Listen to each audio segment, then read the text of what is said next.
The growl was a physical force, rattling Brea's teeth. The shadow that detached itself from the gloom wasn't merely a trick of the fading light. It solidified into a hulking, grotesque shape, too large for a lone wolf, too feral for a pack rogue. Its fur was matted, its eyes twin points of malevolent, yellowish light, and a slavering maw gaped open, revealing fangs that gleamed wickedly in the twilight. The stench of it hit her first, not the clean, wild scent of an apex predator, but a foul, decaying odor, a reek of corrupted flesh and ancient fear that clawed at the back of her throat, making her gag. Instinct, raw and unthinking, screamed at her to run, to fight, to transform. But Brea had no wolf. She was a hollow echo, a human skin stretched over an empty space where primal power should reside. Yet the ingrained survival mechanism of her shifter blood fired, sending a jolt of adrenaline through her veins. She scrambled backward, dropping the herbs she'd gathered, her fingers digging into the cold, damp earth. The creature lunged, a low, guttural snarl ripping from its throat, and Brea threw herself to the side, narrowly avoiding the snapping jaws that bit deep into the air where her head had been moments before. Her heart hammered against her ribs, a frantic, trapped bird. She could feel the vibration of its heavy paws as it landed, heard the guttural rasp of its breathing, thick and wet. Her eyes darted wildly, not just at the monstrous wolf, but to the unmoving silhouette of Ruric Fenlo, still standing by the ancient oaks. He hadn't stirred. He hadn't even blinked, it seemed. His gaze remained fixed on her, an unwavering, almost predatory intensity that offered no comfort, no intervention. Was this a test? A cruel demonstration of her utter vulnerability, of the freedom he had so publicly granted, and so subtly revoked? The thought ignited a desperate fury within her, a spark of defiance against the fear that threatened to consume her. The corrupted wolf circled, its movements heavy, deliberate, as if savoring the hunt. Its yellow eyes never left her, tracking her every trembling breath. Brea pushed herself onto her knees, scanning her surroundings for anything. A branch, a stone, a means of escape. The standing stones, ancient and imbued with forgotten power, seemed to mock her, silent sentinels to her impending demise. Her breath hitched, ragged and shallow. She was going to die here, alone, watched by the very man who claimed to have released her. The irony was a bitter taste in her mouth. The creature lunged again, faster this time. Brea let out a choked cry, a sound that tore from her throat, raw and desperate. She instinctively put up her arms, a futile gesture against the beast's power. But just as the fangs were about to sink into her flesh, a blur of motion, impossibly fast, erupted from the tree line. It wasn't Ruric. A flash of silver fur, a low, savage snarl, and a lean, powerful wolf launched itself at the corrupted beast. The impact was bone-jarring, a thunderclap of colliding bodies that shook the ground. The air filled with furious growls, the snap of jaws, and the sickening rip of flesh. The newcomer was smaller than the monstrous attacker, but moved with a fluid, deadly grace, a true wolf, pure and untamed. Its fur was the color of moonlight on fresh snow, its eyes a startling, intelligent blue, filled with a focused, primal rage. It was a she-wolf, a lone wolf, bearing no pack scent Brea recognized. The two beasts became a whirlwind of teeth and claws, rolling across the forest floor, tearing at each other with unbridled ferocity. Brea scrambled backward, pressing herself against the cold stone of one of the monoliths, gasping for breath, her entire body trembling. The battle was brutal, primal, a terrifying dance of death. The corrupted wolf, though larger, seemed sluggish, its movements less precise, its attacks fueled by a mindless aggression. The she-wolf, however, fought with a calculated savagery, darting in, inflicting damage, and retreating before the bigger beast could retaliate effectively. As she watched, mesmerized by the violent ballet, Brea noticed Ruric. He hadn't moved an inch, but his body was coiled, tense, his jawline taut. His eyes, fixed on the struggle, held an intensity that could shatter stone. A low rumbling growl, impossibly deep, vibrated from his chest, a sound of restrained power, of barely leashed fury. He was watching, calculating. He still hadn't intervened. Suddenly, the she-wolf found an opening. With a guttural snarl, she lunged at the corrupted beast's throat, her fangs sinking deep. The monstrous wolf let out a gurgling shriek, a sound of agony and rage, thrashing wildly. Its struggles grew weaker, its roars turning into desperate whimpers, until with a final, shuddering gasp, it went limp. The she-wolf released her grip, blood staining her pristine fur, and stood over the fallen foe, chest heaving, a low, triumphant growl rumbling in her throat. Her blue eyes, still blazing with the fire of battle, flickered towards Brea, then to Ruric, a silent challenge, warning. Then, as swiftly and silently as she had appeared, she vanished back into the shadows of the forest, leaving behind only the metallic scent of fresh blood and the lingering reek of corruption. Brea was alone again, left with the gruesome aftermath. The body of the corrupted wolf lay motionless, a grotesque heap of matted fur and broken bone, a chilling testament to the unseen dangers lurking at the edges of the packlands. Her gaze drifted back to Ruric. He began to move then, slowly, deliberately, detaching himself from the shadows of the ancient trees. Each step was measured, powerful, his presence growing with every footfall. The air crackled around him, thick with his scent, pine, storm, raw power, now underscored by a dangerous, barely suppressed fury. He stopped a few feet from her, his immense form casting a long shadow over her trembling figure. He looked down at her, his obsidian eyes unreadable, reflecting the dying light of the sky. Brea found herself unable to look away, a strange mix of fear and an undeniable primal draw pulling her gaze to his. He knelt, his movements fluid despite his size, and his scarred hand reached out, not to touch her, but to trace the outline of the dead wolf's paw print in the soft earth beside her. What was that? Brea's voice was a mere whisper, hoarse from fear, her throat tight. Ruric didn't answer immediately. He straightened, his gaze sweeping the tree line where the she-wolf had disappeared, then returning to Brea. His eyes seemed to pierce right through her, seeing past the layers of fear and shame into the deepest parts of her being. A rogue, he finally rumbled, his voice low, a controlled tremor beneath the calm. Corrupted by ancient magic. Not of this pack, or any pack known to us. He still hadn't acknowledged her peril, her near death. The blatant disregard for her experience, even as his presence pulsed with a possessive energy, was infuriating. "And you just watched?" she challenged, her voice gaining a fragile strength, fueled by a surge of indignant anger. "You stood there and let it happen." A muscle in his jaw flexed, but his expression remained impassive. "You survived," he stated, his gaze unwavering. "You are stronger than you know, Brea Whitlock." The words, instead of offering comfort, felt like a judgment, a cold, hard truth. He was right. She had survived, but not because of him, because of a mysterious she-wolf.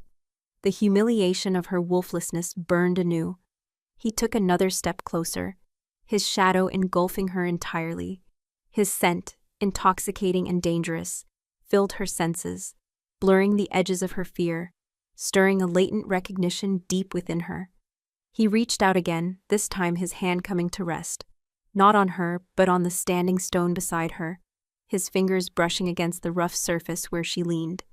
It was a claim, a silent declaration of ownership over the space around her. "The bond was severed," Brea whispered, her voice cracking. "You released me." Ruric's eyes darkened, a flicker of something raw and untamed passing through their depths. He leaned in, his voice dropping to a low, gravelly tone that seemed to vibrate directly through her bones. "I released you from my direct claim, Brea. I never said I released you from existence, or from my protection." He paused, his gaze dropping to her throat, then back to her eyes. "There are other ways to claim what is mine. Other ways to ensure what I keep, no one else can touch." His words sent a shiver down her spine, not entirely of fear this time, but of a strange, unsettling thrill. It was a possessive declaration, chilling in its implication. He wasn't her mate, but he wasn't letting her go. He was simply removing her from the game, making her his untouchable prize. The danger, she realized, hadn't ended with the rogue wolf's death. It had only just begun. He straightened, his immense form once again overshadowing her. His eyes swept over the fallen beast, then back to the darkening forest, as if searching for the mysterious she-wolf. A low, almost imperceptible growl rumbled in his chest, a sound of dominance, a warning to any unseen presence. He turned back to Brea, his gaze lingering on her face. The primal connection, once severed, now felt reforged, tighter, more suffocating than before. "Come," he commanded, his voice devoid of softness, yet with an underlying current that brooked no argument. "You will not be out here alone again." He didn't offer a hand, he simply turned, expecting her to follow. Brea, her legs still trembling, pushed herself up. As she moved, her gaze fell upon the rough stone where Ruric had placed his hand. A faint, almost invisible mark, the symbol of the Shadowfell Pack, seemed to glow faintly, etched into the ancient stone as if by his very touch. And then, as her fingers brushed against the spot where her own hand had rested, she felt a subtle heat, a tingling sensation, and saw, for a fleeting moment, a faint pulsing light beneath her skin. The ghost of a bond, a mark she didn't understand, yet felt in the very depths of her soul. Ruric paused at the edge of the clearing, turning his head slightly, his gaze piercing the gloom, as if he could feel the subtle shift in her. The air around her suddenly felt impossibly heavy, charged with a potent, undeniable current. She realized then that the most dangerous bond wasn't the one he'd publicly broken, but the one he refused to let anyone else touch. And that mark, unseen by others, was his silent, inescapable claim. The air was thick with the scent of pine and damp earth, but beneath it, Brea could still detect the metallic tang of blood and the lingering, putrid reek of the corrupted rogue. Her legs were shaky, her heart still thrumming a frantic rhythm against her ribs. Ruric Fenlo moved ahead, his stride long and unhurried, yet somehow conveying an immense, barely contained power. He didn't look back, didn't check if she was following, but Brea knew, with an unsettling certainty, that he was acutely aware of her presence. It was in the subtle tension in his shoulders, the almost imperceptible tilt of his head, the way his powerful scent seemed to broaden and envelop the path they walked. He was a silent sentinel, his command an invisible leash. The forest, now fully surrendered to the night, pressed in on them, a labyrinth of shadows and whispers. Every snap of a twig, every rustle of leaves, made Brea flinch, her senses on high alert. Her human ears, usually so inadequate, seemed to strain for any sign of movement, any hint of the lurking dangers that Ruric had so casually allowed to threaten her. The image of the monstrous wolf, its yellow eyes burning with malice, flashed in her mind, swiftly followed by the fierce, protective grace of the silver she-wolf. Who was she? Why had she intervened when the Alpha King had not? The questions spun in Brea's mind, a chaotic dance of fear and unanswered mysteries. The mark on her hand, where she'd touched the ancient stone, still tingled faintly, a ghost of warmth beneath her skin. It was an odd sensation, not painful, but an insistent hum, a subtle awareness that resonated with Ruric's towering presence beside her. She glanced at his back, broad and unyielding. He had called her his, claimed her as forbidden, yet offered no comfort, no explanation for the chilling disappearances, no apology for his inaction. It was a possessiveness devoid of tenderness, a claim that felt more like a cage than a promise. They reached the outskirts of the pack village, the soft glow of hearth fires visible through the trees, the familiar scent of wood smoke, baking bread, and the mingling aromas of various pack members brought a strange mix of relief and renewed anxiety. Relief to be out of the immediate danger of the wilds, anxiety about facing the pack's scrutiny after what had transpired. Her public rejection had been a scar, a brand of shame. To be seen with Ruric now, after his silent guardianship and veiled threats, would only deepen the mystery surrounding her, marking her as something even more ambiguous and unsettling. As they emerged into the clearing that served as the village square, a hush fell over the few pack members still out and about. Heads turned, conversations died. Eyes, quick and assessing, darted from Ruric's imposing figure to Brea's trembling one. She could feel their gazes, a palpable weight of curiosity, fear, and apprehension. They knew about the disappearances. They knew about her. They saw the Alpha King, the man who had publicly cast her aside, now walking at her side, his presence a silent, undeniable declaration. The pack's reaction was a stark confirmation of her growing dread. Ruric's rejection had indeed not been release, but a repositioning, a subtle, deadly claim that put her beyond the reach of others. A group of younger betas, usually boisterous and full of restless energy, were gathered near the communal fire pit. Their laughter died abruptly, replaced by stiff postures and averted gazes as Ruric passed. One of them, a lean young man named Hestia, who had once offered Brea assistance with a heavy load of firewood, met her eyes for a fleeting moment. In his gaze she saw not longing, but a stark, undeniable fear. He quickly looked away, his jaw tight, his shoulders hunched. It was a silent, chilling testament to the unseen price of Ruric's protection. Brea's cabin was small, secluded, tucked away from the main cluster of homes, almost an exile within the village. Ruric followed her to its threshold, his vast presence filling the small space around her. He paused there, his back to the flickering light of the village, his face obscured by shadow. She could feel the heat radiating off him, the sheer power of his wolf thrumming beneath his skin. "You are safe here," he stated, his voice a low, rough rumble. It wasn't a question, but a decree. "The corrupted ones. They are growing bolder. I will ensure they do not breach these wards again." Brea turned to face him, a surge of frustration battling with her fear. "Why?" she demanded, her voice barely above a whisper, but laced with a desperate edge. "Why now? You cast me out. You let me believe I was free. Why am I still a target? Why are others disappearing?" Ruric's shadow deepened. His eyes, when they finally met hers, were pools of impenetrable darkness. "The reasons are complex, Brea. Matters of ancient blood, of power. Things you do not understand." "Then explain them," she cried, a sudden, reckless courage rising within her. "Because I do understand this. Men are dying. Men who showed me kindness, who dared to look at me without contempt. And you, Alpha King, you simply watch, you allow it, and then you call me yours, as if I am a possession, a thing to be claimed but never truly valued." Her words, raw and unfiltered, hung in the cold night air, an audacious challenge to his authority. For a long moment, Ruric remained silent, his gaze unwavering, his expression unreadable. Brea braced herself for his fury, for the crushing weight of his displeasure, but it never came. Instead, a subtle shift occurred in his eyes, a brief, almost imperceptible softening, a flicker of something she couldn't quite decipher. It was gone as quickly as it appeared, replaced by the familiar mask of stoic command.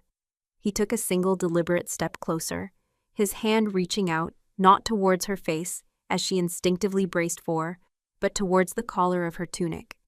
His large, calloused fingers brushed against the fabric, then dipped beneath it, just for a fleeting second, against the skin of her throat.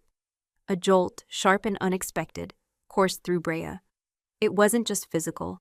It was an electric current that seemed to bypass her skin and travel directly to the core of her being, a spark of primal recognition that made her breath catch. He withdrew his hand just as swiftly, leaving her skin tingling, burning.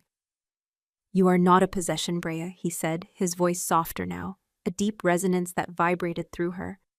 "You are a responsibility and a secret, one I will protect, even from myself." His gaze dropped to her throat again, then to her left wrist, where the faint warmth of the mark still lingered. His eyes narrowed, a flash of something unreadable, recognition, concern, crossing his features. The bond was severed publicly, yes, but some bonds are not so easily broken, not so easily erased. They simply change their nature. And in changing, they become stronger, more tenacious, more dangerous. He paused, and Brea held her breath, mesmerized by the intensity in his eyes. The corrupted rogues are drawn to a primal essence, an awakening, an ancient power that has lain dormant, now stirring, and you, Brea, you are at its center. Her mind reeled. An awakening?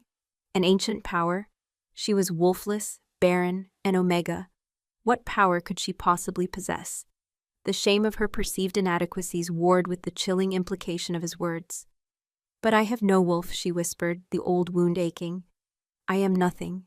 Ruric's head tilted slightly, a dark shadow in the moonlight.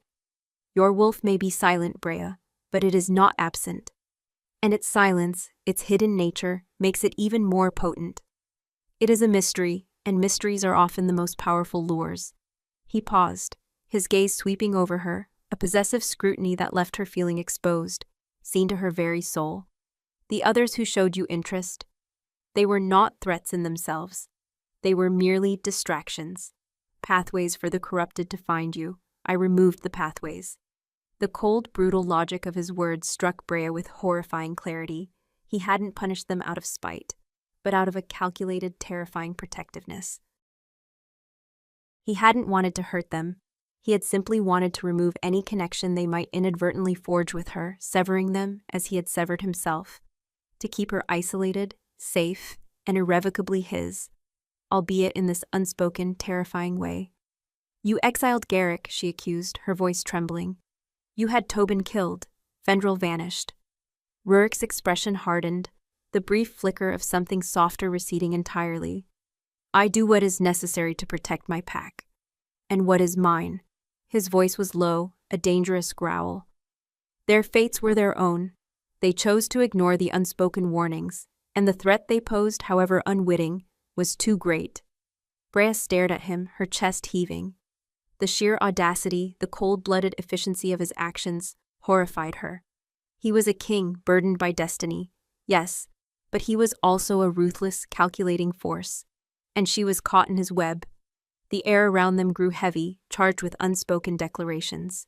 He was claiming her, but not in love, not in partnership, but as a guarded treasure, a dangerous secret. Stay within the village perimeter, Ruric commanded, his gaze sweeping over her face one last time, an almost possessive warmth in their dark depths that contradicted his harsh words. And do not speak of what you saw tonight, or of the other wolf. He turned then, his cape swirling around him, and strode away, disappearing into the shadows of the village, leaving Brea alone at her cabin door. The cold night air rushed in, chilling her skin, but the spot on her throat where his fingers had brushed still burned with that strange electric heat. Her hand instinctively went to it, then to her left wrist, where the mark pulsed with a faint, insistent warmth. She closed her eyes, trying to process the horrifying implications of his words. She was not free. She was a secret, a responsibility, a lure for ancient evil. And the Alpha King, the man who had publicly rejected her, was her silent, possessive jailer, willing to sacrifice anyone who dared to come near her. As she stepped inside her cabin, the scent of him lingered, pine, storm, and a hint of something primal, something that stirred a deep, forgotten chord within her. The faint glow on her wrist pulsed again, stronger this time, not on her hand, but beneath her skin, on her left forearm. She pulled back her sleeve, her breath catching. There, just above her wrist, was a faint silvery mark, intricate and swirling, like ancient script woven into her flesh. It wasn't a scar, but a brand, a subtle tattoo of light. It pulsed with a soft, ethereal light, mirroring the thrumming in her veins. It was the symbol of the Shadowfell pack, the same mark she had seen etched onto the stone, but now it was a living, breathing part of her. It was his claim, and it was awakening. And as she stared at it, a faint, almost imperceptible warmth spread from the mark, a warmth that felt strangely comforting, deeply unsettling, and undeniably tied to the feared Alpha King. The bond, she realized with a sickening lurch, had never been broken at all. It had merely been waiting for the right moment to reveal its true, terrifying nature. The silvery mark on Brea's forearm pulsed with a soft, ethereal light, mirroring the erratic beat of her heart. She stared at it, her breath catching in her throat, a wave of profound bewilderment washing over her.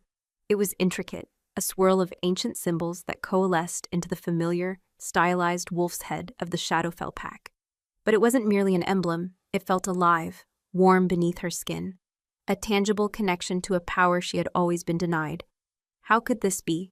She was wolfless, barren, an omega cast aside. This mark was a symbol of belonging, of inherent pack strength, of a bond. And yet here it was, undeniable, a living tattoo glowing faintly in the dim light of her cabin. Ruric's words echoed in her mind, chilling and prophetic. The bond was severed publicly, yes, but some bonds are not so easily broken, not so easily erased. They simply change their nature, and in changing, they become stronger, more tenacious, more dangerous. And then, your wolf may be silent, Brea, but it is not absent. Was this it? Was this mark a manifestation of that changed bond, of a silent wolf, of the ancient power he spoke of? The sheer enormity of the implication settled over her, heavy and suffocating. She wasn't just marked.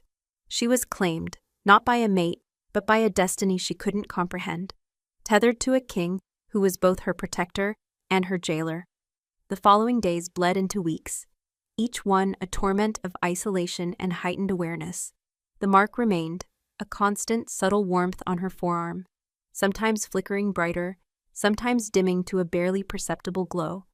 It was a secret she guarded fiercely, hidden beneath the long sleeves of her tunics, yet its presence was a constant reminder of her altered reality.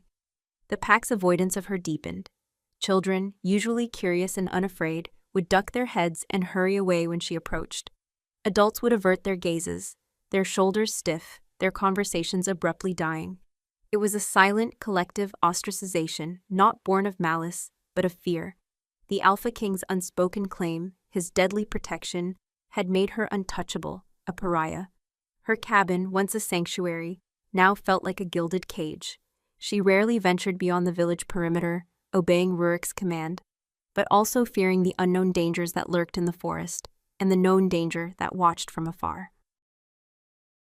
She saw him occasionally, Ruric Fenlo, a dark, imposing silhouette against the pale light of dawn as he overlooked the training grounds, or a fleeting shadow disappearing into the dense woods on his patrols. He never approached, never acknowledged her directly in front of others, yet Brea felt his gaze, a phantom touch, whenever he was near. The mark on her arm would hum, a faint vibration under her skin, a resonance with his powerful presence. It was a constant, unsettling reminder of the invisible thread that bound them. The mystery of the silver she-wolf gnawed at Brea. Who was she? Why had she saved her? Was she a rogue, like the corrupted beast she'd dispatched?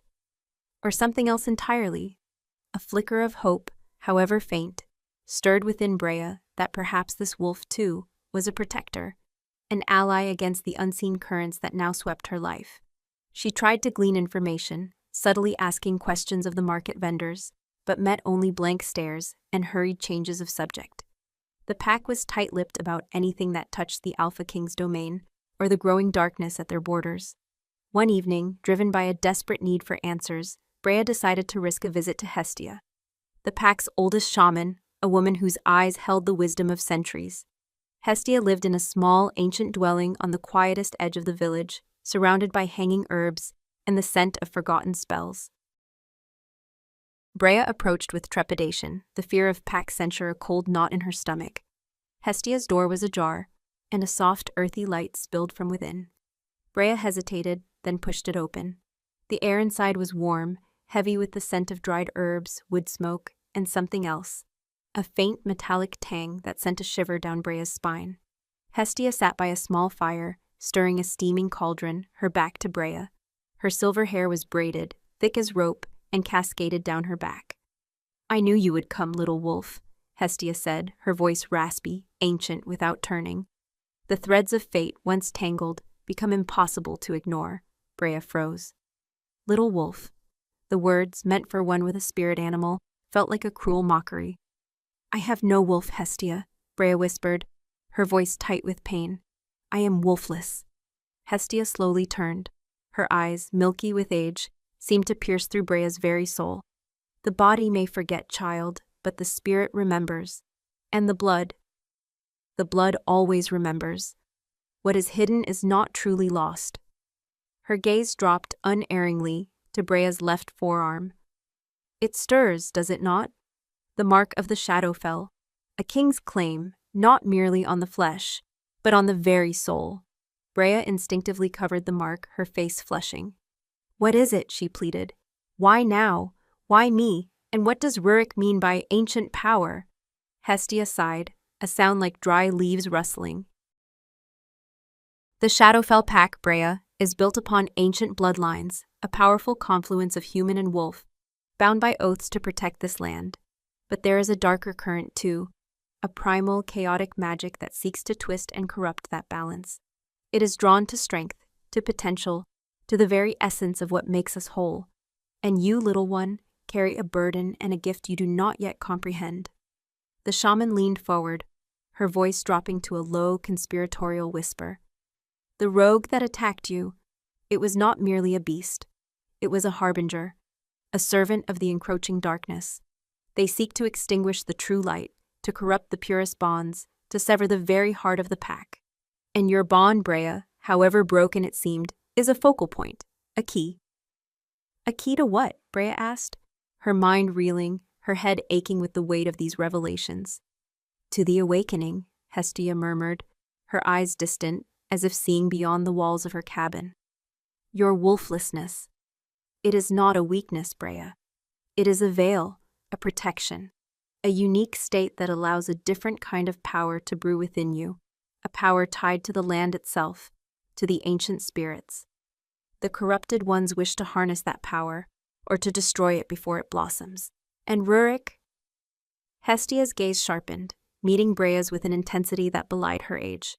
Ruric knows this. He feels it. His burden is immense.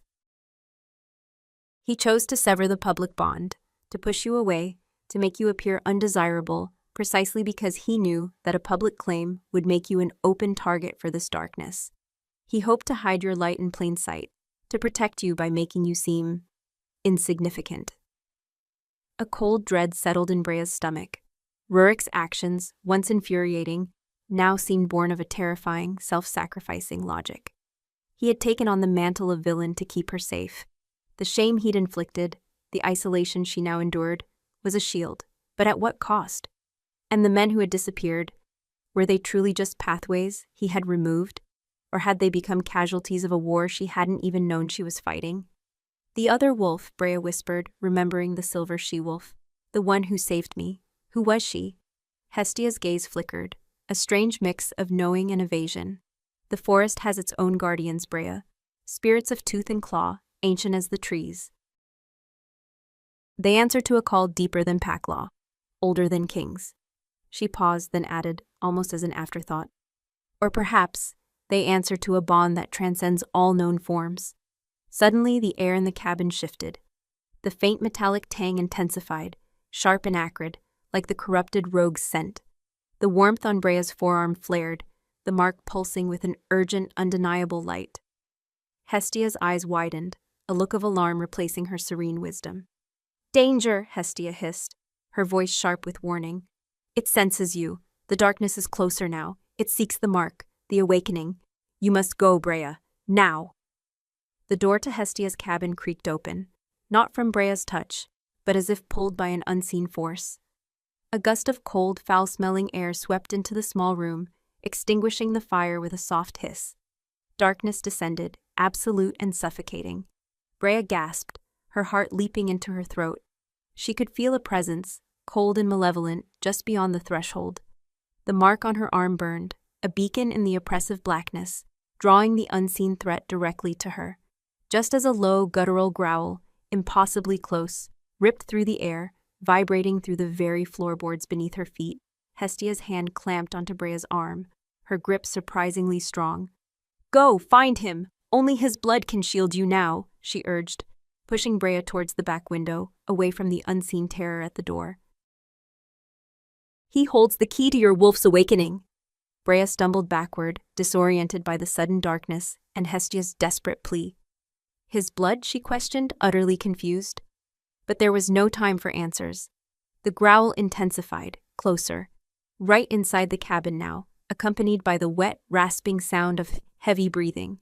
Hestia shoved her harder, propelling her through the small window into the cold, moonless night. Brea landed awkwardly, scrambling to her feet, as a deafening crash erupted from inside the cabin, followed by a piercing shriek from Hestia that was abruptly cut short. The smell of decay and corruption filled the air, thick and nauseating. Brea didn't look back. She ran, blindly, the mark on her arm burning with agonizing intensity, a desperate beacon in the overwhelming darkness. She ran towards the only him Hestia could have meant, towards the terrifying, possessive Alpha King, Ruric Fenlo, whose blood Hestia had claimed was her only shield. The forest was a suffocating shroud, a living, breathing entity of shadows and unseen terrors. Brea ran, her lungs burning, her bare feet pounding against the cold, damp earth, each frantic step a desperate plea for escape. Hestia's scream, abruptly silenced, echoed in her mind, a horrifying testament to the danger that now stalked her. The stench of corruption, a foul, clinging odor of decay and malevolence, was an invisible predator at her heels, its foul breath chilling the air behind her. The silvery mark on her forearm pulsed with agonizing intensity, a throbbing beacon beneath her skin, guiding the unseen threat, and simultaneously pulling her towards the Alpha King. Find him, only his blood can shield you now. He holds the key to your wolf's awakening. Hestia's desperate words tore through Brea's consciousness, a frantic, jumbled prophecy. His blood, my wolf? The questions were a frantic drumbeat against the terror that clawed at her throat. She had no wolf. She was wolfless, and Ruric. Ruric was the man who had publicly rejected her, the king who watched from the shadows, the silent jailer. Yet Hestia, in her final terrifying moments, had pointed her towards him, towards the very source of her fear and her strange, unwanted tether. The village lights were long behind her, swallowed by the oppressive darkness of the ancient forest. Brea stumbled, catching herself on a gnarled root, her hands scraping against rough bark. She had no idea where she was going, only a desperate, primal urge to flee, and an inexplicable pull towards Ruric, a magnetic force that intensified with every beat of her heart, every throb of the mark on her arm. She could feel the presence behind her, heavy and relentless, gaining on her. It wasn't just one corrupted rogue, she realized with a sickening lurch, but several. A low, chittering sound, like claws on stone, accompanied by guttural snarls, filled the air, closing in. Panic, cold and absolute, threatened to paralyze her.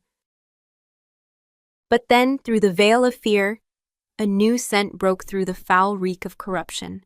Pine and winter storm, ancient forest and raw power. Ruric. His scent, usually a source of intimidating power, now felt like an anchor in the storm of her terror.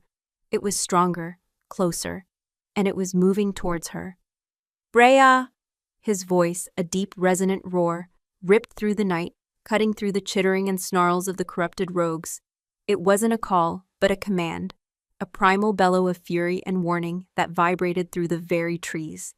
In response, the corrupted creatures hesitated, their guttural sounds momentarily silenced.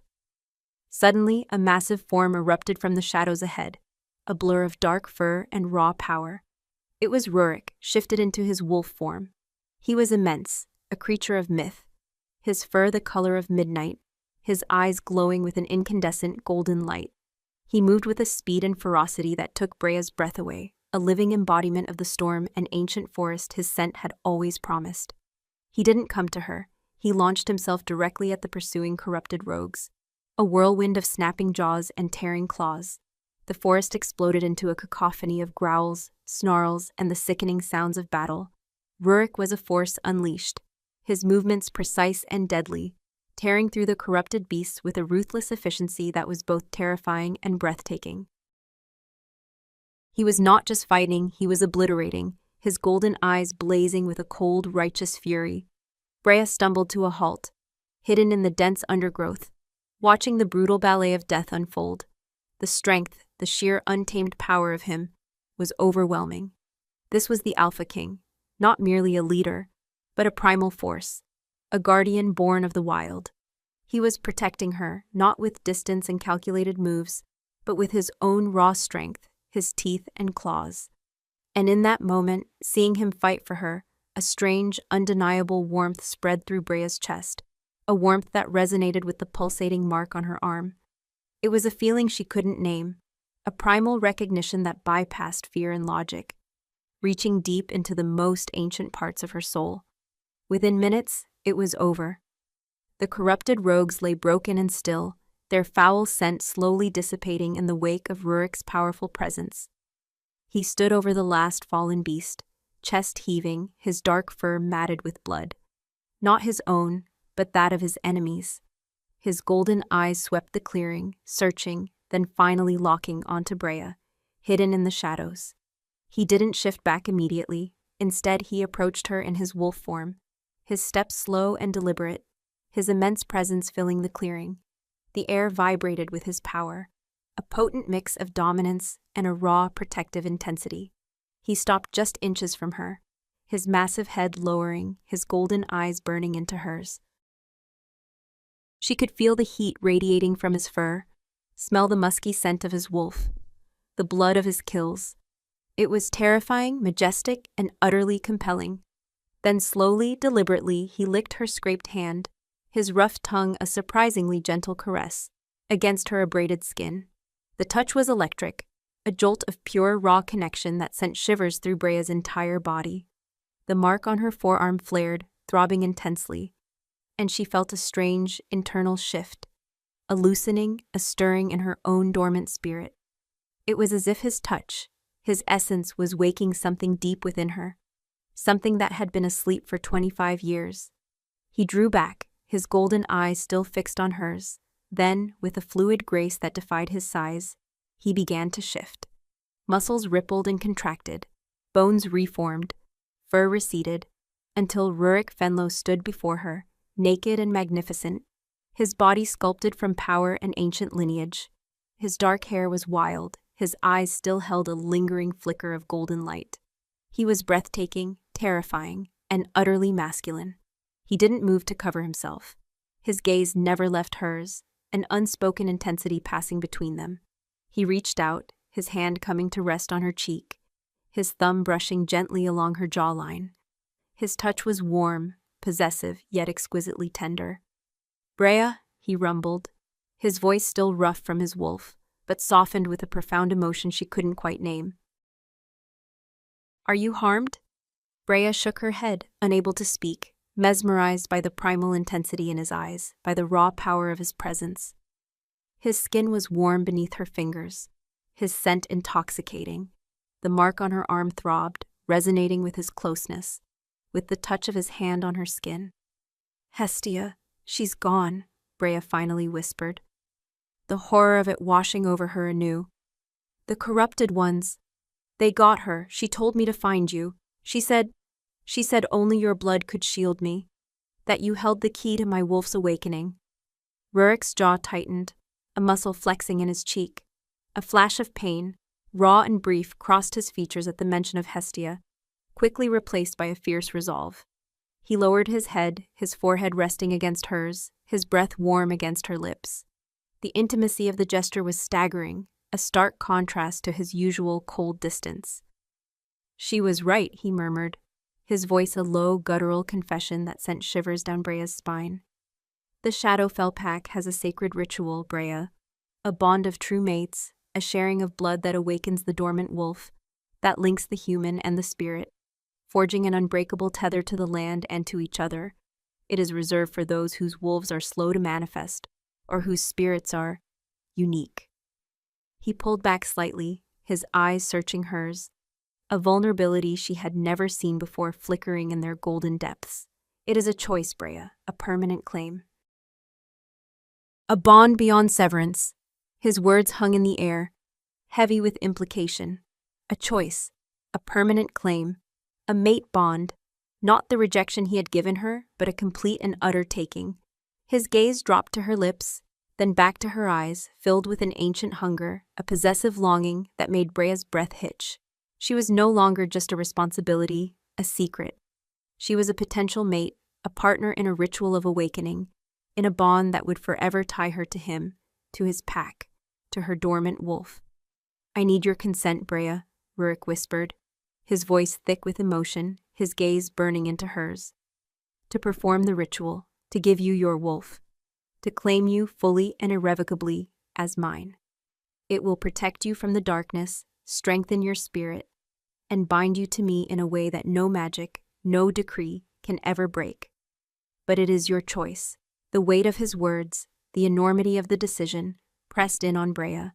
She had always yearned for her wolf, for a place in the pack, for acceptance. Now it was being offered by the very man who had rejected her, the man who had secretly protected her, the man whose touch sent electric currents through her soul. But it came with a price. A permanent claim, an irrevocable bond to the Alpha King, a man of power and ruthlessness, whose protection had cost others their lives. As she looked into his golden eyes, seeing not just the Alpha King, but the primal male who had just fought for her, who now stood naked and vulnerable before her. A choice formed in her heart, bypassing all logic, all fear. The mark on her arm pulsed, a silent affirmation, a deep, resonating hum that echoed the ancient, undeniable truth stirring within her. She knew with a certainty that transcended words that this was her path, her destiny, and she knew too that she was already his, in a way that had always defied severance. "Yes," Brea whispered, her voice barely audible, but firm, her eyes locked with his. "Yes, Ruric, I choose you. I choose my wolf. I choose this bond." A flicker of raw relief, of profound triumph, crossed Ruric's face. He leaned in, his lips brushing hers, a feather-light touch that sent a wildfire through her veins. "Then let us begin," he murmured against her mouth, his voice dark and husky, filled with a promise that made Brea's entire being tremble with anticipation. His lips finally claimed hers, a kiss that was both tender and fiercely possessive, a deep primal joining that sealed her choice, ignited her spirit, and set her on an irreversible path towards her awakening. As their lips met, the silvery mark on Brea's arm flared with a blinding, incandescent light, and she felt a sudden, exhilarating surge of power, a connection to Ruric, to the land, to her own true self, that was both terrifying and utterly glorious. The awakening had begun. The kiss was a conflagration, a wildfire that consumed all of Brea's fear, all of her past humiliation, leaving only pure, unadulterated sensation. Ruric's lips were firm, urgent, tasting of forest and power, and his scent, already intoxicating, now wrapped around her, pulling her into a vortex of primal connection. His hand cradled her face, his thumb stroking her cheekbone, a tender contrast to the fierce possessiveness of his mouth. The world narrowed to the feel of his skin against hers, the warmth of his breath, the insistent pressure of his claim. As their lips met, the silvery mark on Brea's arm didn't just pulse. It blazed, an incandescent light that seemed to draw all the latent power from the ancient forest into her very core. She felt a profound shift, a loosening of something deep within her, a sensation akin to a tightly wound spring finally releasing. It was exhilarating and terrifying, a surge of energy that made her tremble violently in his arms. It was the awakening. Ruric broke the kiss, his golden eyes, still alight with the lingering magic of his wolf, piercing hers. His chest heaved, his breath coming in ragged gasps, his control strained. "The ritual must be done swiftly," he murmured, his voice thick with urgency and a raw primal hunger. "The darkness will be drawn to this awakening. We must solidify the bond before it can be corrupted." He gently took her hand, his gaze falling upon the blazing mark on her forearm. "This mark, Brea, it is not merely a symbol, it is the conduit. It pulses with your dormant wolf, with the ancient power Hestia spoke of. And it calls to mine." He lifted her hand to his lips, pressing a soft kiss to the glowing symbol, sending another jolt of electric current through her. Without another word, he led her deeper into the forest, not back towards the village, but towards a hidden glade Brea had never seen. The trees here were ancient, their branches interwoven like gnarled fingers, forming a natural canopy that blocked out the moon. In the center of the glade stood a single massive oak, its trunk wider than Brea's cabin, its roots burrowing deep into the earth. Runes, faint and ancient, were carved into its bark, glowing faintly with an internal light. The air here was heavy, humming with an unseen power, a sacred space. Ruric stopped before the tree, turning to face her. His nakedness was not an invitation, but a declaration, a stark testament to the raw, untamed nature of this ritual. He was completely himself, without artifice or pretense. He reached for her, his large hands carefully unfastening her tunic, his fingers brushing against her skin, sending shivers through her. She trembled, not from cold, but from the intensity of his gaze, the profound intimacy of his touch. He removed her clothes with a reverence that stole her breath, leaving her standing naked before him, exposed and vulnerable, yet utterly unashamed in his presence. He knelt before the ancient oak, his back to it, and extended his hand to her. "Come, Brea," This is where we bind our souls, our wolves, our blood.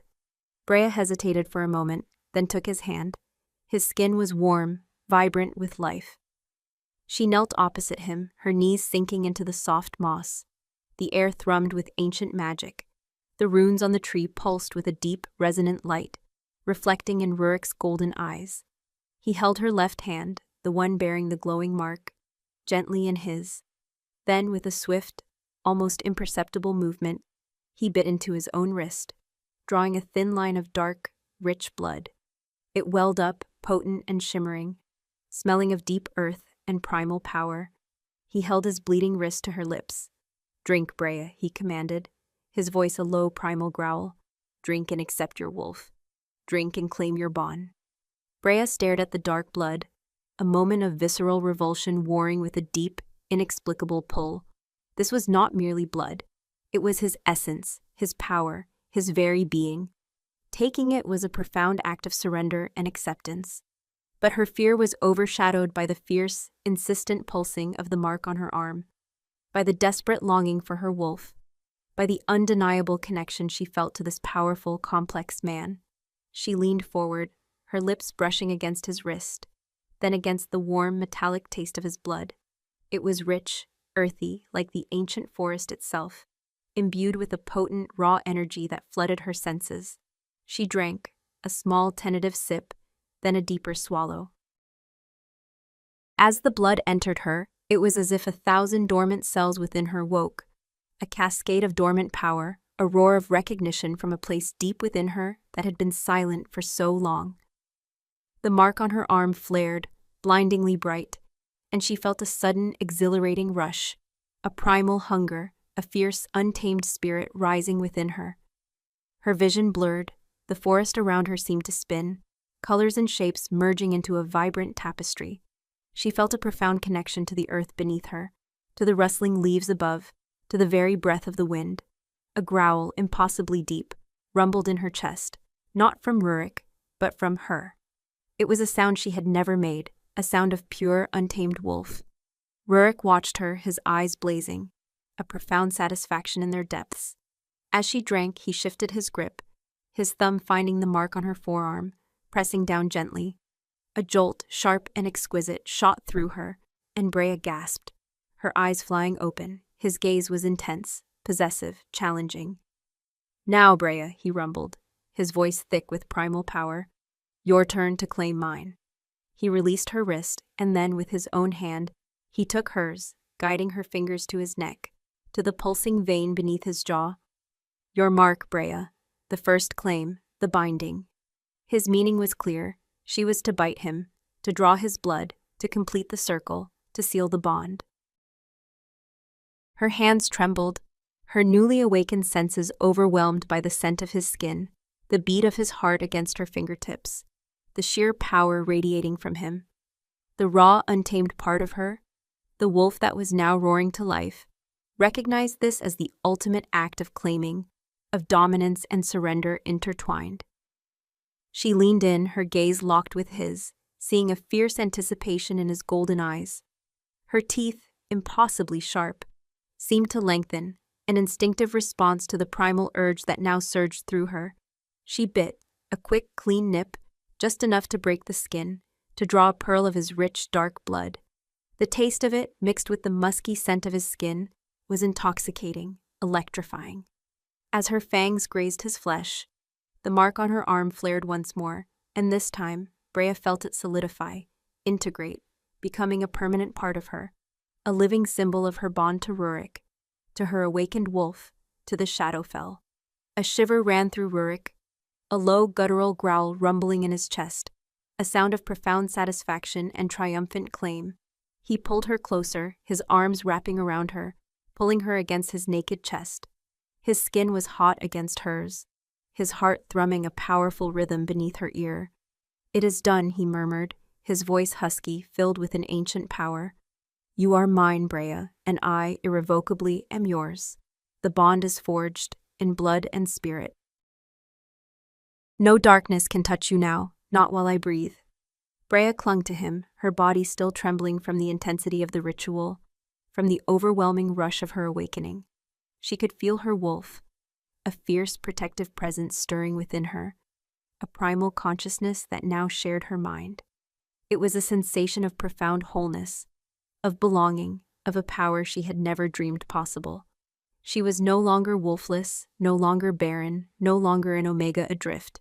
She was a mate, a partner, a part of the Alpha King, her spirit irrevocably bound to his. He lifted her face, his gaze sweeping over her, a possessive tenderness in his eyes. "Feel it, Brea," he whispered. "Your wolf, she is strong, she is true." Brea nodded, tears blurring her vision. She could feel it, a powerful protective instinct, a keen awareness of her surroundings, a surge of strength she had never possessed. Her senses were sharpened, the scent of the forest now a symphony of distinct aromas, the rustle of leaves a language she could almost understand. But just as she began to revel in this newfound power, a shadow fell over the glade, not from the trees, but from above. The humming of ancient magic intensified.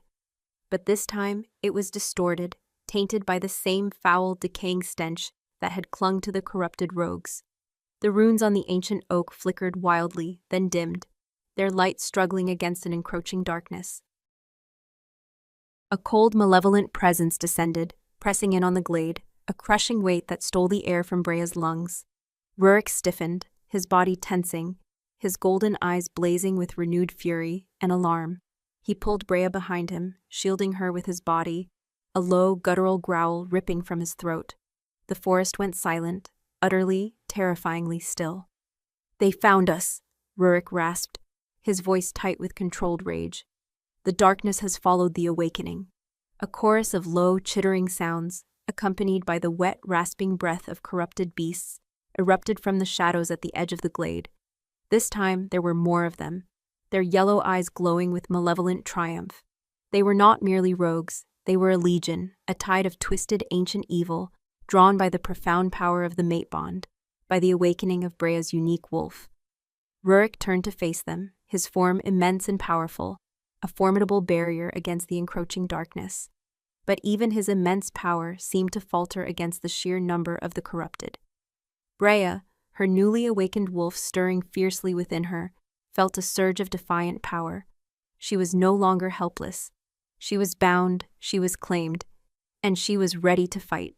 She felt the ancient primal strength flowing through her veins, a power that resonated with the Alpha King's own, a united force against the encroaching shadow. But as Ruric braced himself for the onslaught, a dark, swirling void opened above the ancient oak, and from it a figure emerged.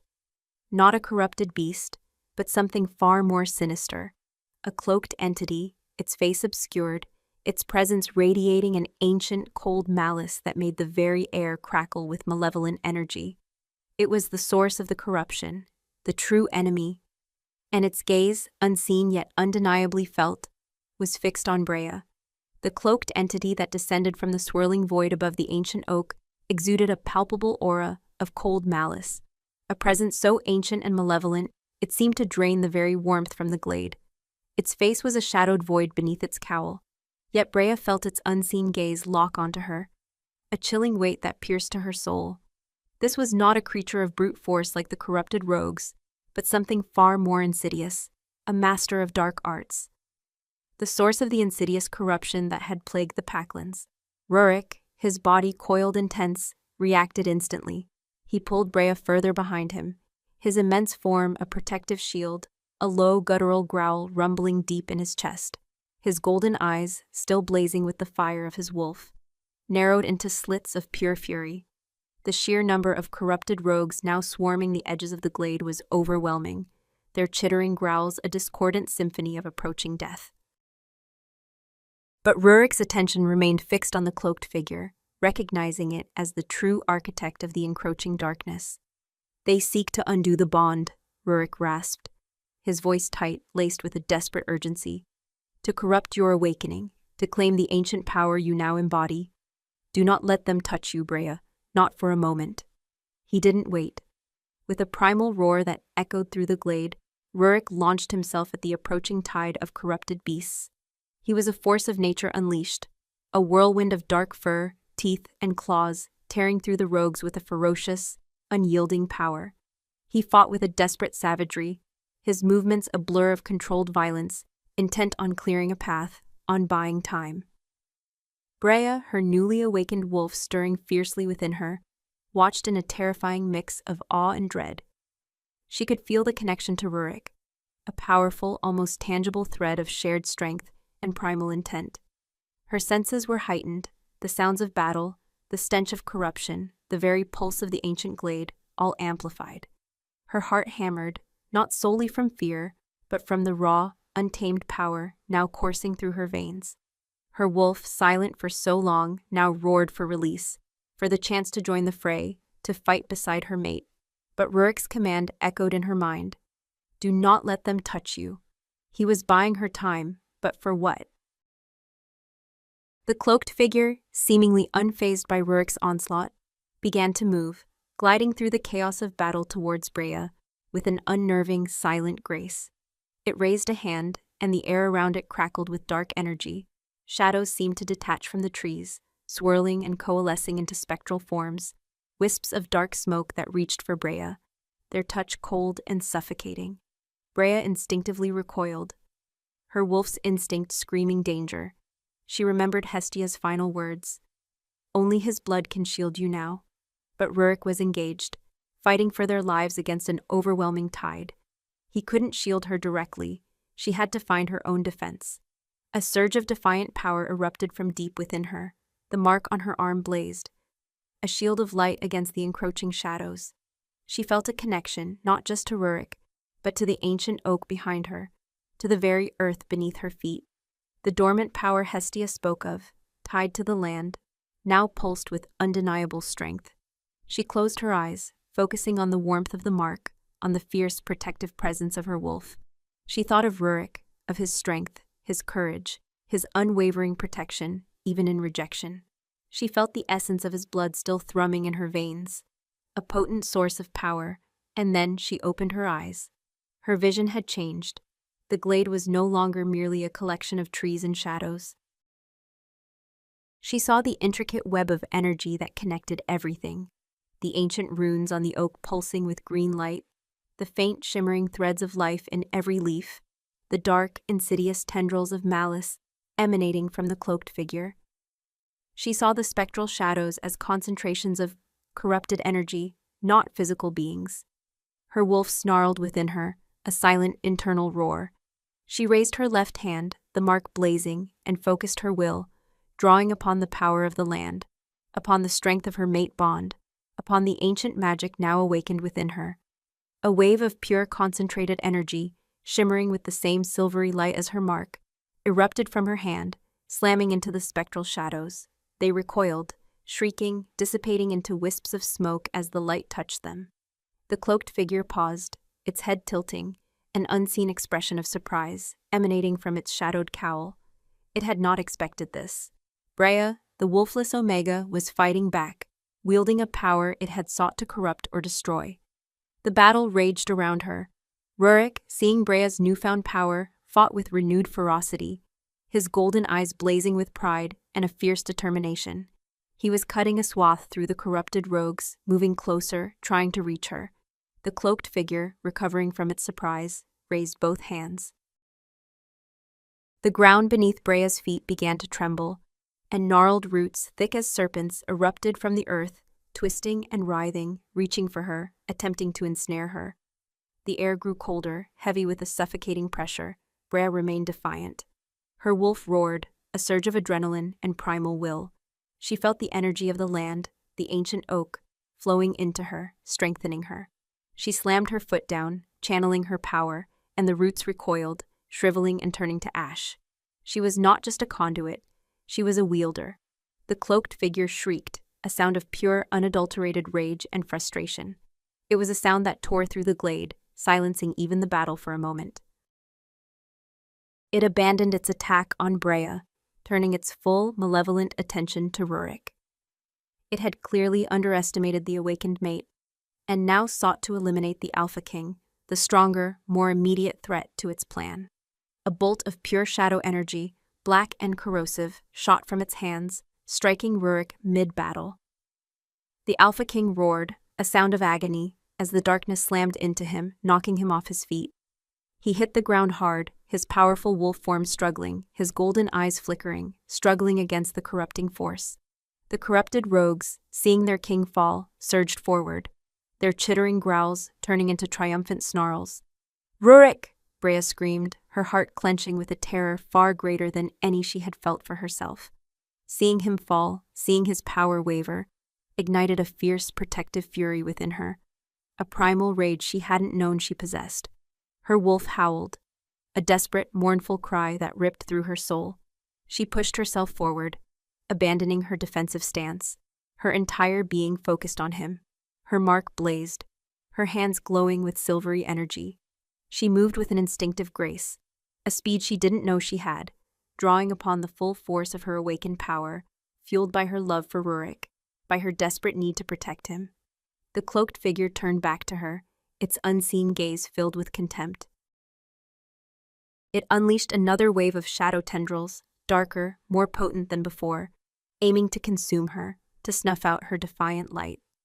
But Brea was ready. She met the attack head-on, a fierce cry tearing from her lips. She channeled every ounce of her newfound power, every drop of Ruric's blood still thrumming in her veins, every ounce of her wolf's awakened strength into a single blinding wave of pure, radiant light.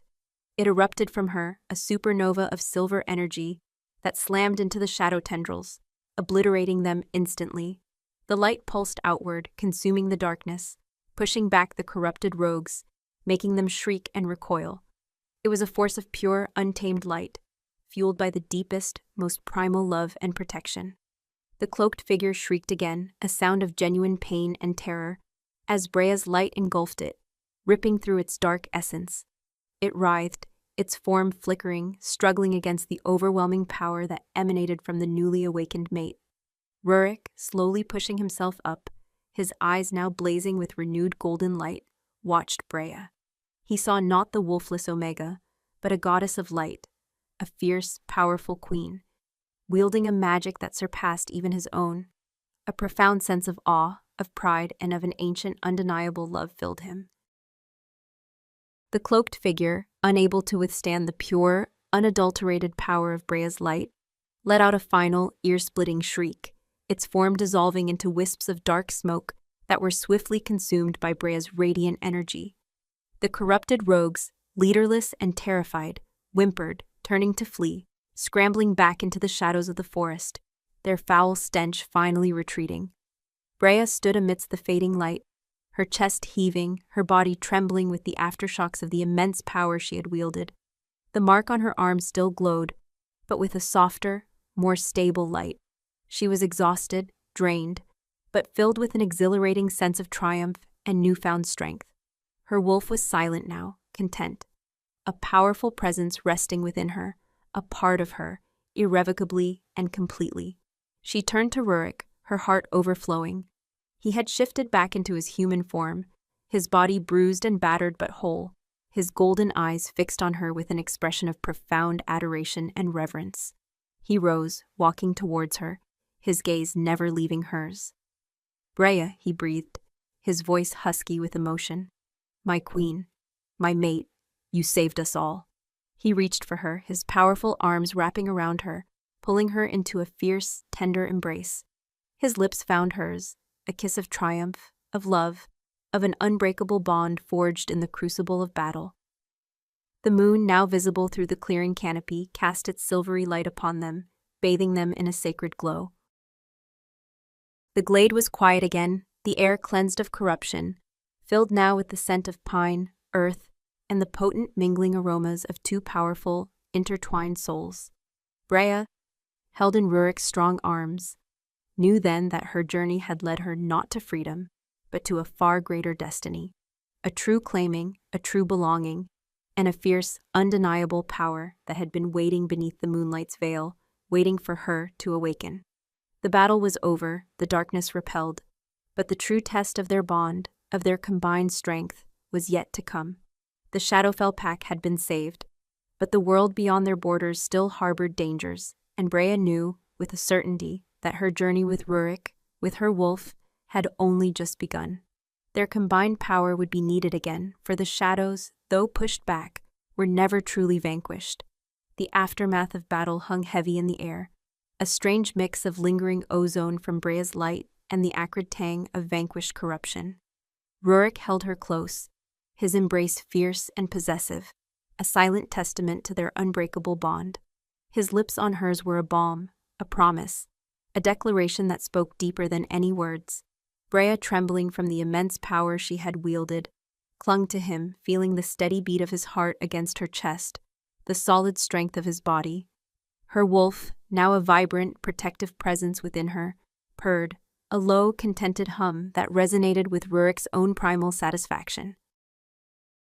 The glade, once a battleground, was now quiet, bathed in the soft, ethereal glow of the moon. The ancient oak, its runes still faintly pulsing, seemed to hum with approval. Brea looked into Ruric's golden eyes, seeing not just the Alpha King, but the warrior who had fought for her, the mate who had claimed her, the man whose vulnerability she had glimpsed, and whose strength she now shared. "We must return," Ruric finally murmured, his voice husky, his breath warm against her ear. "The pack will be searching, and the darkness, though repelled, it is not vanquished." He pulled back slightly, his gaze sweeping over her, a possessive tenderness in their depths. "Are you truly well, my mate?" Brea nodded, a profound sense of peace settling over her. "Yes," she whispered, her voice surprisingly steady, "stronger than I ever imagined." She felt a new lightness in her step, a heightened awareness of every rustle, every scent, every distant sound. Her wolf was awake, a part of her, her senses fused with its primal instincts. Ruric retrieved their clothes, his movements fluid and powerful even in his exhaustion. He dressed quickly, his dark eyes never leaving her as she pulled on her tunic, still feeling the lingering heat of his touch on her skin. The silvery mark on her forearm, now a permanent, intricate tattoo, pulsed with a soft, steady light, no longer an agonizing beacon, but a symbol of her newfound strength and undeniable claim. They moved through the forest, a silent, formidable pair. The path seemed clearer now to Brea, her wolf's senses guiding her, seeing details in the darkness that her human eyes would have missed. Ruric walked beside her, his hand occasionally brushing hers, a comforting, possessive touch. The air, though still carrying the scent of damp earth and pine, now felt cleansed, lighter. As they neared the village, a collective gasp rippled through the assembled pack. They were gathered in the square, their faces etched with fear and concern, torches flickering in the night. The scent of worry, fear, and a pervasive sadness hung heavy in the air. Their faces turned, their eyes widening as they saw Ruric, bruised but unharmed, and Brea, walking beside him, her head held high, her presence radiating a power that was impossible to ignore. Whispers erupted, then died into stunned silence as Ruric led Brea to the center of the square, before the communal fire pit. The pack stared, their gazes darting from Ruric to Brea, seeing the unspoken bond, the changed woman, the undeniable claim that now pulsed between them. Hestia's absence, the cold, empty space of her cabin, was a stark reminder of the night's cost. Ruric's voice, a deep, resonant rumble, cut through the silence. "The darkness sought to claim one of our own tonight, to corrupt an ancient power awakening within our pack, but it was repelled.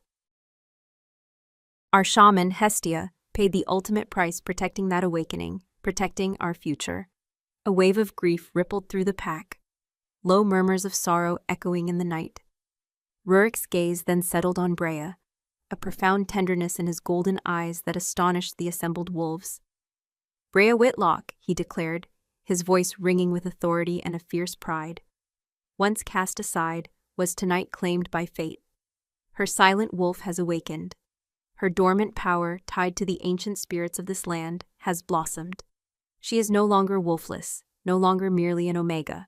She is my mate, she is your queen, and her strength, forged in fire, has saved us all. A collective gasp, a mix of awe and disbelief, swept through the pack. The silent, ostracized omega, the woman publicly rejected, was now their queen, their alpha's mate. Brea felt the weight of their gazes, the shift in their perceptions. There was still apprehension, perhaps, but also a dawning respect, a reluctant acceptance. She met their eyes, her wolf's instinct prompting her to stand taller, to meet their gazes with an unwavering strength. The mark on her arm pulsed, a silent declaration of her new identity. The next few days were a whirlwind of activity, a blur of pack rituals and quiet mourning. Hestia was laid to rest in a sacred glade, her memory honored with ancient songs and solemn vows. Brea carried the weight of Hestia's sacrifice deeply, a constant reminder of the price of her awakening.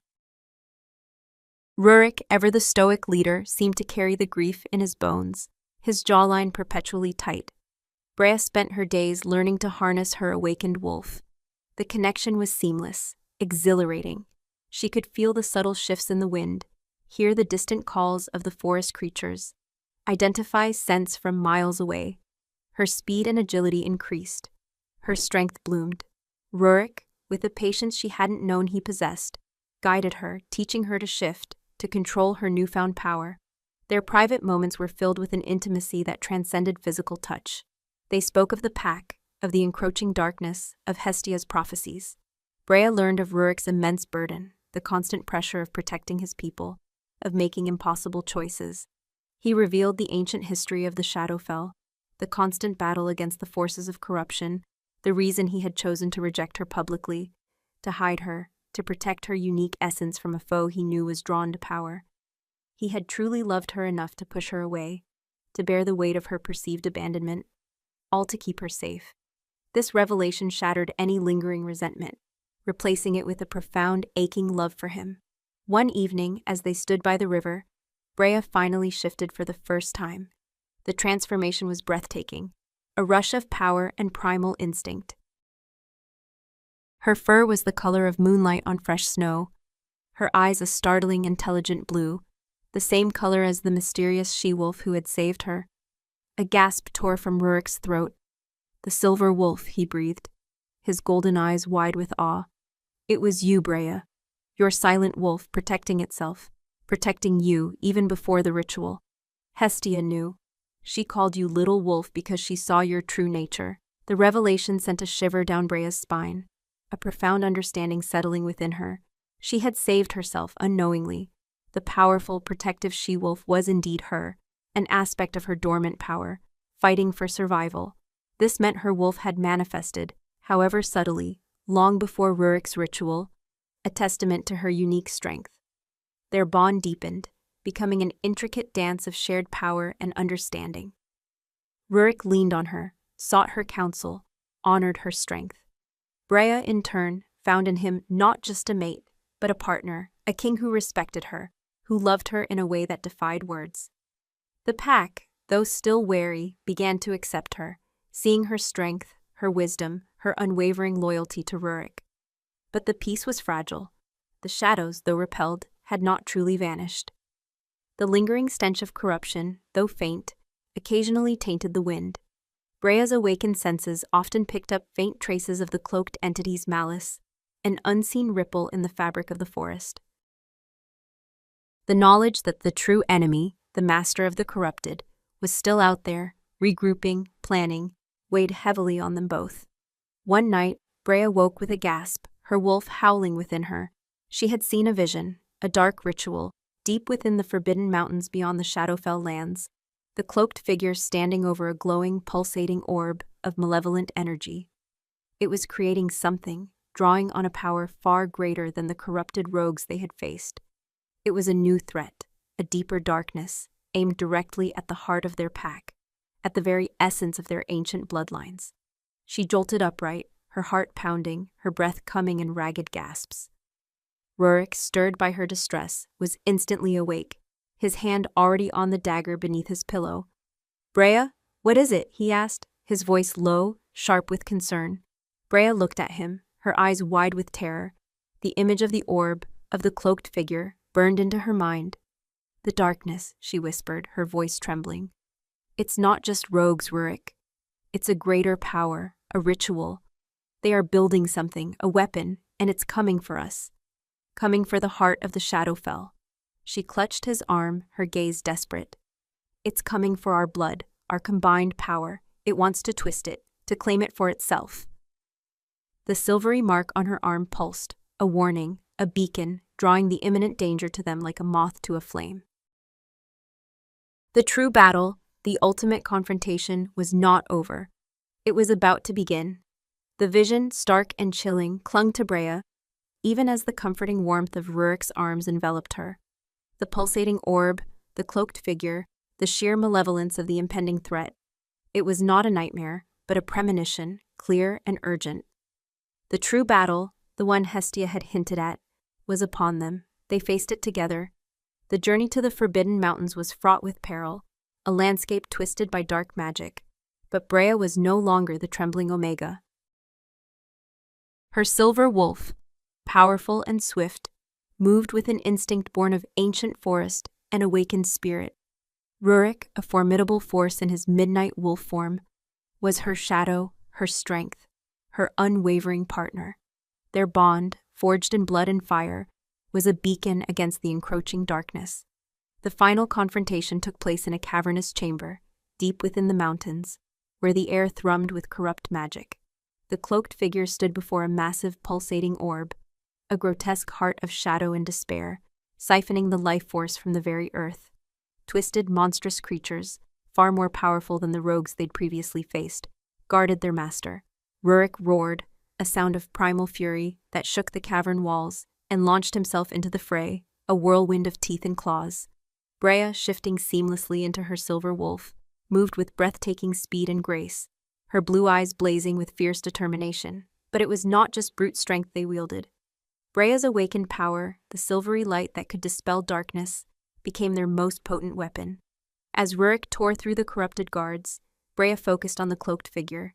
The entity, confident in its power, met her with waves of chilling dread, attempting to paralyze her with fear. But Brea's wolf spirit was unyielding. She saw the intricate web of dark magic connecting the figure to the orb, to the very corruption of the land.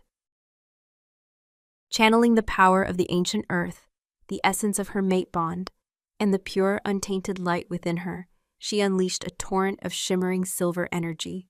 The cloaked figure shrieked, a sound of pure agony, as Brea's light ripped through its defenses, severing its connection to the orb. The massive orb pulsed erratically, its malevolent glow flickering. Ruric, seeing his opportunity, shifted back to his human form, his body radiating immense power. He stood naked and magnificent, his golden eyes blazing, and with a guttural roar, he plunged his hand into the dying orb, tearing out its corrupted heart.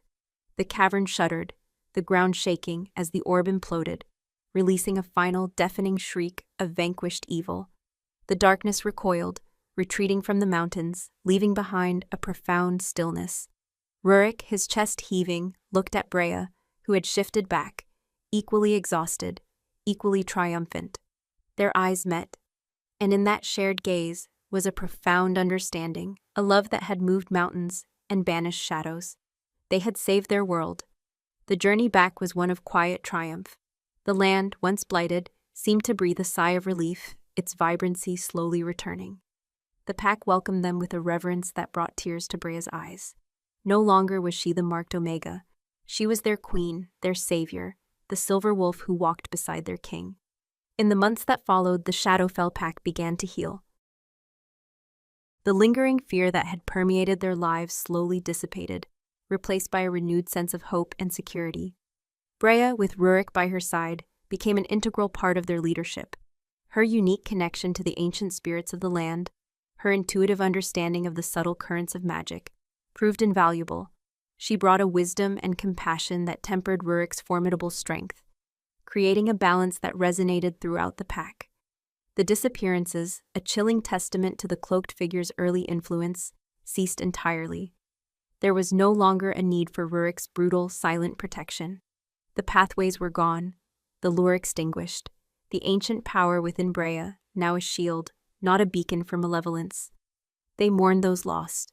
Hestia, Garrick, Tobin, Fendrel, remembering their sacrifices, understanding now the true scope of the war they had unknowingly been a part of. Their names were etched into the memorial stones, a testament to the cost of their freedom. Brea's cabin, once a symbol of her isolation, now hummed with life. It was here, in the quiet moments, that her bond with Ruric deepened beyond the primal and the powerful.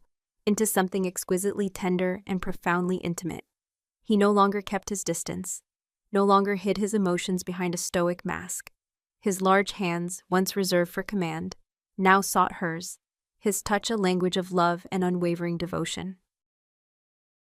He would trace the intricate silvery mark on her forearm, a symbol of their shared destiny, a quiet reverence in his golden eyes.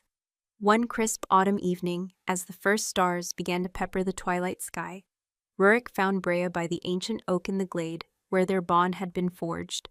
She was speaking softly to the tree, her fingers brushing its ancient bark, a faint iridescent glow emanating from her touch. Her wolf, a contented presence within her, stretched, perfectly at peace. Ruric approached silently, wrapping his arms around her from behind, pulling her back against his solid chest.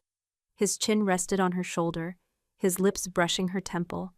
"What secrets does the Old One whisper to you tonight, my queen?" he murmured, his voice a low, warm rumble that sent shivers of pleasure through her. Brea smiled, leaning into his embrace. "It speaks of life, of cycles, of enduring strength. It feels the healing of the land, Ruric. It feels our peace." She turned in his arms, her gaze sweeping over his strong, scarred face. The scar that bisected his brow, once a symbol of his fearsome power, now simply added to the rugged beauty of his features. There was a softness in his golden eyes now, a vulnerability reserved only for her, a depth of emotion that spoke volumes. "My king," she whispered, her fingers tracing the line of his jaw. "You carry such burdens, yet you never falter. You gave me freedom by rejecting me, then claimed me wholly to save me. You bore the pack's judgment and my own pain, all to protect this." She gestured between them to the invisible, unbreakable tether that bound their souls. "I never understood true love until you showed me its fiercest form." Ruric's hand came up to cup her face, his thumb gently caressing her cheek. "And I never understood true partnership, true belonging, until you stood beside me, Brea. You are the light that banishes my shadows, the voice that quiets my doubts, the heart that completes my own." He leaned in, his lips finding hers in a slow, tender kiss that spoke of years of shared understanding, of battles won, of a love that had blossomed from impossible odds. The fears that had once defined Brea, of being wolfless, barren, and omega, were long gone. Her wolf soared, a part of her soul, and the barrenness too had proven to be a lie the darkness had perpetuated. 6 months after the great purging, Brea had felt a new life stir within her, a profound connection to the ancient cycles of their land. Now, as she stood wrapped in Ruric's arms, a gentle curve hinted at the life growing within her, a promise of their future, a testament to the enduring strength of their bloodline. Ruric lowered his head, his hand resting gently on her belly, his golden eyes filled with a profound, almost overwhelming joy. "A new generation," he murmured, his voice thick with emotion. "A child of the Silver Wolf and the Shadowfell King, the future of our pack, Brea. Our legacy." Brea leaned her head against his shoulder, her heart overflowing. The moon, full and benevolent, cast its silver light upon them, illuminating the ancient glade, the symbol of their unwavering love. She was no longer just Brea Whitlock, the rejected Omega. She was queen, mate, mother, warrior, protector. She was whole. She was powerful. She was loved. And with Ruric by her side, their hearts steadfast, their bond unbreakable, the Shadowfell pack would forever thrive, protected by a love as fierce and as eternal as the ancient forest itself. This was not merely an ending, but a glorious, unending beginning.